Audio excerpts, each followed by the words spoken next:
नमस्कार विद्यार्थियों, मैं doctor Prakash Narayan, assistant professor botany, राजकीय मृदा महाविद्यालय नागौर। हम लोग फैमिली लेग्यूमिनोसी, जिसे हम फैबेसी के नाम से भी जानते हैं, के बारे में अध्ययन कर रहे थे। जैसा कि पहले मैंने आपको बताया कि लेग्यूमिनोसी फैमिली को 3 सब फैमिली में विभाजित किया गया है। सब फैमिली पेपेलियोनेटी, जिसके बारे में हम अध्ययन कर चुके हैं, किस प्रकार के वेजिटेटिव कैरेक्टर और फ्लोरल कैरेक्टर उस फैमिली में पाए जाते हैं। दूसरी जो फैमिली जिसका हम अध्ययन कर रहे हैं, सब फैमिली सिजिलपिनोइडी, इसके वेजिटेटिव कैरेक्टर और कुछ पुष्पीय लक्षणों के बारे में मैं पहले वाले वीडियो में आपको जानकारी दे चुका हूँ। तो इस सब फैमिली का जो बचा हुआ पार्ट है, जिसमें मुख्य रूप से पुष्पीय लक्षण, जिसे हम फ्लोरल कैरेक्टर कहते हैं, फ्लोरल फॉर्मूला, फ्लोरल डायग्राम यानी पुष्पीय सूत्र, पुष्पीय चित्र, और इस सब फैमिली का क्या आर्थिक महत्व है, उसके बारे में आज हम अध्ययन करेंगे। इसके अलावा इसकी जो तीसरी सब फैमिली है, जिसे हम माइमोसोइडी कहते हैं, उसके बारे में आगे वीडियो में हम अध्ययन करेंगे। तो आज हम जो सब फैमिली ले रहे हैं, जैसा कि मैंने पहले बताया था, सिजिलपिनोइडी, इसके फ्लोरल कैरेक्टर या पुष्पीय लक्षण किस प्रकार के पाए जाते हैं, इन्फ्लोरेसेंस और फ्लावर के बारे में पहले वाले वीडियो में आपको जानकारी दे चुका हूँ। पुष्प का एक मुख्य जो लक्षण होता है, जो कि पहचान और वर्गीकरण में मुख्य भूमिका निभाता है, जिसे हम कैलिक्स कहते हैं, इसके जो टर्मिनोलॉजी है उसके बारे में भी पहले मैं आपको जानकारी दे चुका हूँ। कैलिक्स का जो इंडिविजुअल पार्ट होता है उसे हम सेपल कहते हैं। तो इस सब फैमिली के अंदर जो नंबर ऑफ सेपल, बाह्य दलपुंज जिसे हम कहते हैं, उसकी संख्या 5 होती है। और ये सारे के सारे पॉलीसिपेलस, पॉलीसिपेलस का मतलब होता है कि सारे के सारे जो सेपल होते हैं वो हम कह सकते हैं कि पृथक बाह्य दलीय होते हैं, आपस में जुड़े हुए नहीं होते हैं। इसका जो एस्टिवेशन या जिसे हम विन्यास कहते हैं, वो डिसेंडिंग इम्ब्रिकेट या जिसे हम कोर छादी या अवरोही कोर छादी भी कहते हैं। आगे मैं डायग्राम में आपको एक्सप्लेन करूंगा कि डिसेंडिंग इम्ब्रिकेट किस प्रकार का एस्टिवेशन है, वो आपको देखने को मिलेगा अगर किसी इस सब फैमिली का किसी पुष्पीय भाग का अपन अध्ययन करते हैं। तो सराका, जिसका लोकल नाम अशोक है, उसके अंदर जो सेपल होते हैं, यहाँ मैंने एक वर्ड लिख रखा है, सेपल आर पेटेलॉइड। ऐसे सेपल जो आपको देखने में पेटल के समान आभास देते हो, या जिसके सेपल बाह्य दल सामान्यतः हरे रंग के होते हैं, अगर आपको रंगीन दिखाई दे तो उसे हम पेटेलॉइड कहते हैं। आगे मैं ये भी जानकारी दूंगा कि अशोक जो होता है उसमें सेपल पेटेलॉइड होता है और पेटल जो होंगे वो इसमें नहीं पाए जाते हैं। दूसरा पुष्प का जो मुख्य भाग होता है उसे हम कोरोला या जिसे हम हिंदी में दलपुंज कहते हैं। दलपुंज के इंडिविजुअल पार्ट को, यानी एक भाग होता है, उसे हम पेटल कहते हैं। तो इस सब फैमिली में नंबर ऑफ पेटल या पेटल की जो संख्या होती है वो आपको 5 यहाँ मैंने दिख रखी है। तो सेपल भी 5 होंगे और पेटल भी आप उसमें 5 दिखाई देंगे। यहाँ एक और वर्ड लिख रखा है जिसे हम पॉलीपिटेली कहते हैं। सारे के सारे जो पेटल होते हैं वो जुड़े हुए नहीं रहते हैं। क्लासिफिकेशन में भी इसकी जो सब क्लास है इसे हम पॉलीपिटेली के अंतर्गत हम रखते हैं। इसका जो एस्टिवेशन होता है वो असेंडिंग इम्ब्रिकेट, ये दोनों मैं आपको डायग्राम में समझाने का प्रयास करूंगा। जैसा कि कैलिक्स के अंदर जो एस्टिवेशन था वो डिसेंडिंग इम्ब्रिकेट था, और इसके अंदर जो एस्टिवेशन है वो असेंडिंग इम्ब्रिकेट या जिसे हम आरोही कोर छादी के नाम से जानते हैं। जैसा कि मैंने पहले बताया कि जो पेटल होते हैं वो सराका इंडिका, जिसे हम अशोक कहते हैं, उसके अंदर पेटल एब्सेंट होते हैं, और सेपल जो होते हैं वो पेटेलॉइड होंगे। इसी प्रकार एक और प्लांट है इसका अंदर, सिरिटोनिया, इसके अंदर भी आपको जो पेटल है वो मुख्य रूप से इसमें आपको दिखाई नहीं देंगे।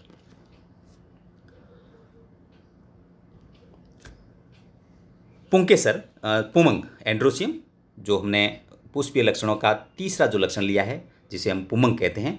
तो पुंकेसर नंबर ऑफ स्टेमन जो होते हैं मुख्य रूप से आपको इसमें 10 दिखाई देंगे। और जैसा कि मैंने पहले जो इसके विशेष लक्षण बताए थे या जो स्पेसिफिक करैक्टर बताए थे उसमें भी बताया था कि जो पुंकेसर होते हैं वो 5-5 के 2 चक्रों में व्यवस्थित होंगे। फ्लोरल डायग्राम में हम इसको देखेंगे कि 5 जो होते हैं वो अंदर की तरफ एक चक्र में होंगे और बाहर की तरफ दूसरे चक्र में होंगे।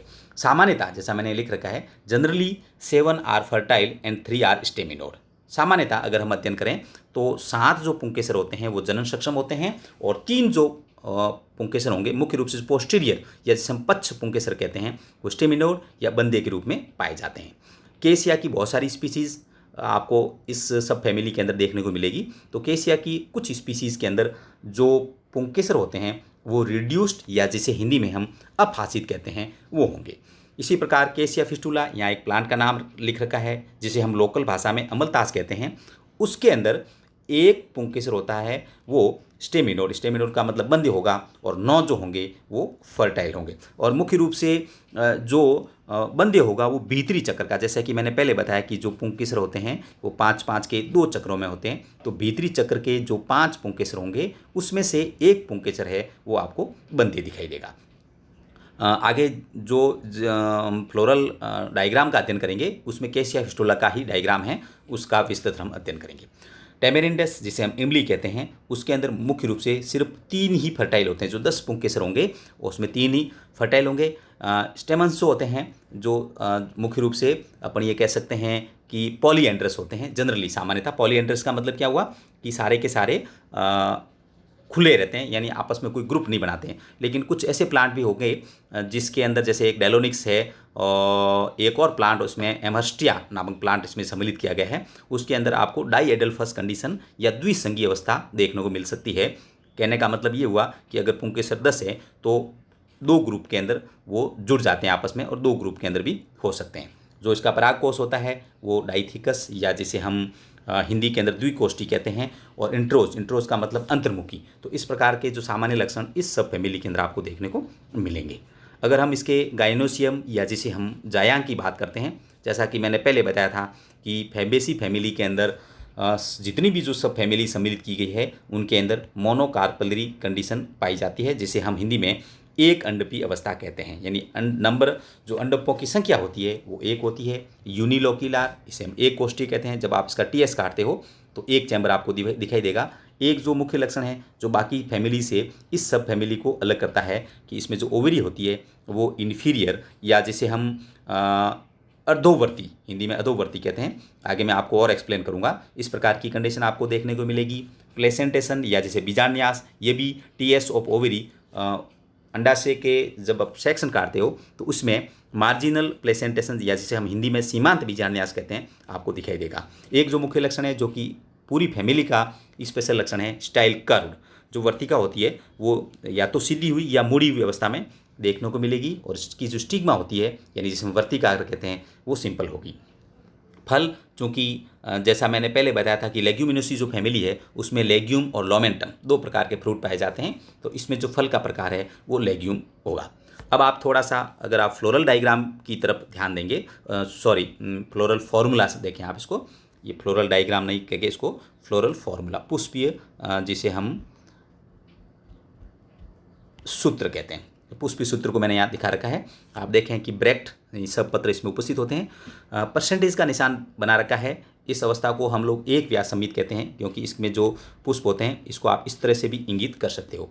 जो जाइगोमॉर्फिक कंडीशन जो कि पुष्प के अंदर मैंने आपको बताया था, जितने जो पुष्प होंगे वो द्विलिंगी, बाइसेक्सुअल या जिसे हम हर्मोफ्रोडाइट भी कहते हैं। बाह्य दल आप देखें केस से दिखा रखा मैंने आपको, कैलिक्स, नंबर ऑफ सेपल 5, किसी प्रकार के ब्रैकेट में बंद नहीं है, तो ये पॉलीसिपेलस कंडीशन कहेंगे इसे में। पेटल कोरोला संख्या 5 है। एंड्रोसियम आप देखें 5 और 5, 5 अंदरूनी चक्र में और 5 बाहरी चक्र में। गाइनोसियम की तरफ आप देखें नंबर ऑफ कार्पल 1, क्योंकि मोनोकार्पेलरी कंडीशन हमने गाइनोसियम वाले करेक्टर में आपको दिखा रखी है, तो गाइनोसियम की संख्या यानी नंबर ऑफ कार्पल 1 है। और जो एक शाइन नीचे की तरफ दिखा रखा है इसका मतलब कि ओवरी है वो किस प्रकार की है, इन्फीरियर। ठीक है, तो सॉरी ये आप इसको, ये जो डायग्राम है ये नीचे की तरफ लिखा रखा है, इसमें कार्पल में जी जो है अगर आप इन्फीरियर ओवरी दिखाते हो तो इसमें ऊपर की तरफ निशान लगाओगे। इसका मतलब ये हुआ, ये जो मैंने निशान लगा रखा है ये जो सुपीरियर का हो गया, तो अगर ओवरी इन्फीरियर है तो जी के ऊपर की तरफ हम लोग लाइन लगाते हैं। अब जैसा कि मैंने पहले बताया कि जो करेक्टर इस सब फैमिली के अंदर पाए जाते हैं उसको अगर हम डायग्राम से देखें या चित्र सहित अगर हम इसका अध्ययन करें तो आप ये देख सकते हैं। ये एलएस ऑफ फ्लावर इसमें दिखा रखा है। बाहर की तरफ देखें आप, ये सेपल आपको दिखा रख रहे हैं जिसे हम बाह्य दल पुंज कहते हैं।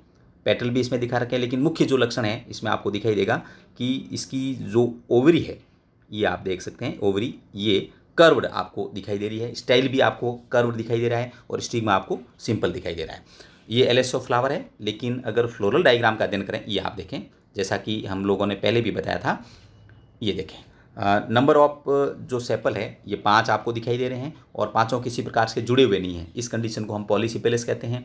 इसी प्रकार से अगर पेटल को देखें तो पेटल में भी आपको 5 दिखाई देंगे। ये अंदर का जो चक्र है इसके अंदर ये जो दिखा रखे हैं अपने, इसमें भी पॉलीपेटलस कंडीशन पाई जाती है। और जैसा कि मैंने पहले बताया कि ये पर्टिकुलर केस या फिस्टुला का जो डायग्राम इसमें दिखा रखा है, तो इसमें आप देखेंगे कि पुंकेसर जो है वो 10 है, लेकिन 2 चक्र में है। एक चक्र आप देखें ये बाहर की तरफ, ये वाला जो दिखाई दे रहा है ये बाहर की तरफ दिखाई दे रहा है। आप इसमें देखेंगे कि बाहरी चक्र के अंदर जो 2 है वो डॉट दिखा रखे हैं।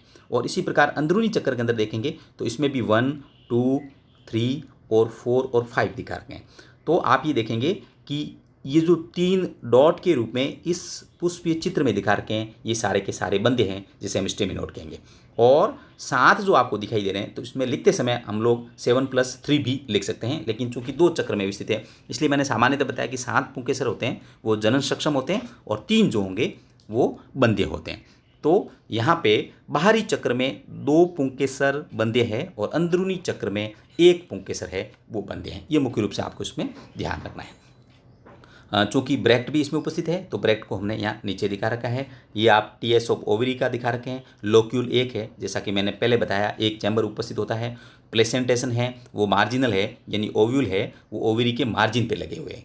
आप ये भी देख सकते हैं डाइथिकस कंडीशन आपको इसमें दिखाई देगी। डॉर्सी फिक्स्ड एक और टर्म हम लिख सकते हैं जिसे हम हिंदी में पृष्ठ लग्न कहते हैं। ये अवस्था भी इस समय सब फैमिली में आपको देखने को मिलेगी। स्टाइल और ओवरी आप ये देख सकते हैं कर्व्ड। तो ये इस फैमिली के जो प्लांट होते हैं उसमें मुख्य रूप से जो पुष्पीय लक्षण होते हैं वो किस प्रकार से दिखाई देंगे। ये जो डायग्राम है ये केस या फिस्टुला या जिसे हम अमलतास कहते हैं उसका दिखाया हुआ है। फ्लोरल कैरेक्टर के बाद किसी भी सब फैमिली में जो उसका आर्थिक महत्व होता है वो काफ़ी इंपॉर्टेंट होता है। आर्थिक महत्व में हमें ये जानकारी मिलती है कि पौधे का कौन सा भाग किस प्रकार से हमारे दैनिक जीवन में उपयोगी है और पर्टिकुलर पौधे का बॉटनिकल नाम क्या है। तो ये पौधे की पहचान, फैमिली की पहचान में मुख्य रूप से भूमिका निभाता है। तो इकोनॉमिक इंपॉर्टेंस में हमने सबसे पहला जो कैरेक्टर लिया है वो है एडिबल। एडिबल का मतलब खाने योग्य। जैसा कि पहले मैंने बताया बोहिनिया वेरिकेटा जिसे हम कचनार कहते हैं, तो कचनार के अंदर मुख्य रूप से जो उसकी पुष्प कलियाँ और फलियाँ होती है उसकी सब्जी बनाई जाती है, यानी सब्जी के रूप में इसका उपयोग किया जाता है। दूसरा जो प्लांट है जिसे हम टेमेरिंडस इंडिका या जिसे हम इमली कहते हैं, जैसा कि मैंने पहले बताया था कि इसका जो गूदा होता है वो खटाई में यानी खट्टा होता है और इसमें टार्टरिक एसिड की मात्रा पाई जाती है। कुछ ऐसे भी प्लांट है जिसका मेडिसिन या औषधीय रूप में भी उपयोग किया जाता है कि जो भी इस सब फैमिली से संबंधित है, जिसमें मुख्य रूप से आप देखें सराका इंडिका जिसे हम अशोक के नाम से जानते हैं।